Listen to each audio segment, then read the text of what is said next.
প্রিয় মাধ্যমিক পরীক্ষার্থীরা, আমরা এখন এই ভিডিওতে এই যে 17 অধ্যায়ের স্পর্শক অঙ্কন 17 অধ্যায়ের এখানকার এই যে 230 পাতায় এই সম্পাদ্যটি বা জ্যামিতিক চিত্রটি আমাদের অঙ্কন করে দেওয়া রয়েছে।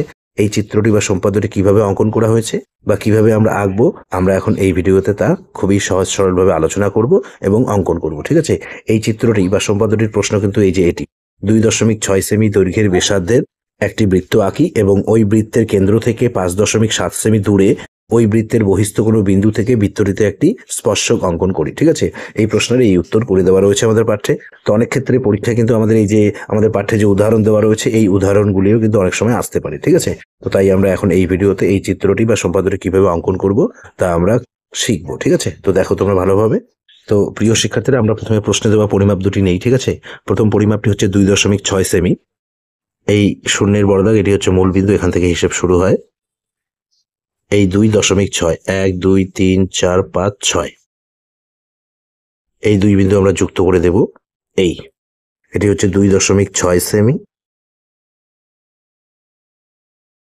দ্বিতীয় পরিমাপটি হচ্ছে 5.7 সেমি। দেখো 5.7, 1 2 3 4 5 6 7, এটি হচ্ছে 5.7 সেমি। এখন আমরা এখানে একটা রশ্মি নেব। ঠিক আছে, আমরা 10-11 সেমি নিতে পারি। ঠিক আছে, দেখো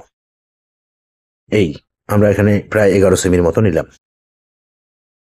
এই যে এখানে আমরা বিন্দু করে নাম দেব ও, এদিকে রশ্মির চিহ্ন এবং বিন্দু করে নাম দেব এক্স। এখন আমরা পেন্সিল কম্পাস দিয়ে এই 2.6 সেমির পরিমাপ নেব। ঠিক আছে, দেখো এভাবে আমরা 2.6 সেমির পরিমাপ নেব। ঠিক আছে, নিয়ে এই ও বিন্দুতে বসিয়ে এখানে আমরা একটি বৃত্ত অঙ্কন করব। এরপর আমরা পেন্সিল কম্পাস দিয়ে এই 5.7 সেমির পরিমাপ নেব। দেখো এভাবে আমরা 5.7 সেমির পরিমাপ পেন্সিল কম্পাস দিয়ে নেব। ঠিক আছে, নিয়ে এই ও বিন্দুতে বসাবো। বসিয়ে আমরা এক্স রশ্মির দিকে এদিকে বৃত্তচাপ কেটে নেব। এই যে এখানে বিন্দু উৎপন্ন হলো, এই বিন্দুর নাম দেব আমরা এ। এখন আমরা এই ও আর এ সরল রেখাংশের এখানে আমরা একটি সমদ্বিখণ্ডক অঙ্কন করব। ঠিক আছে, তো সমদ্বিখণ্ডকটি অঙ্কন করার জন্য আমরা পেন্সিল কম্পাসে এই ও এ সরল রেখাংশের আইডিয়া করে অর্ধেকের বেশি নেব। ঠিক আছে, দেখো এই যে অর্ধেকের বেশি আইডিয়া করে। ঠিক আছে, নিয়ে উপরে বৃত্তচাপ কাটাটি এই বিন্দুতে বসানো রয়েছে, উপরে বৃত্তচাপ কাটা হলো। এবার নিচে বৃত্তচাপ কাটতে হবে। এই পরিমাপটি এই ও বিন্দুতে বসাতে হবে।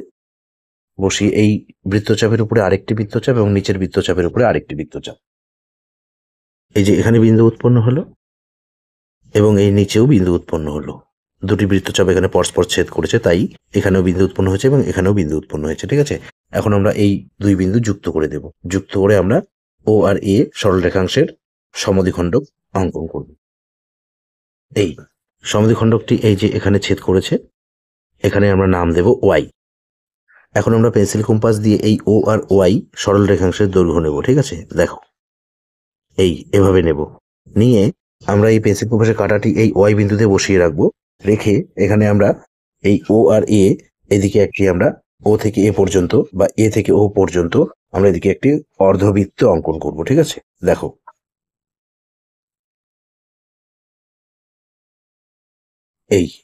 তো এখন আমরা দেখতে পাচ্ছি এই যে অর্ধবৃত্তটি, এই বৃত্তটিকে এই যে এখানে ছেদ করেছে। ঠিক আছে, এখন আমরা এই এ বিন্দু আর এই বিন্দু, এই দুটি বিন্দু যুক্ত করে এদিকে একটি রশ্মি অঙ্কন করব।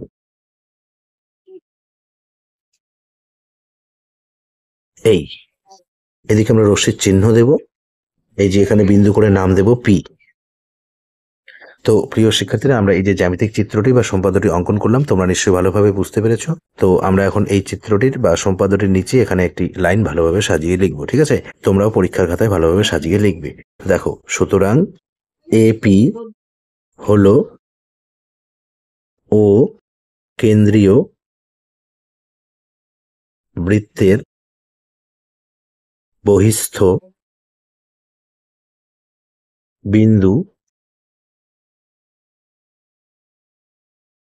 এ থেকে অঙ্কিত স্পর্শক।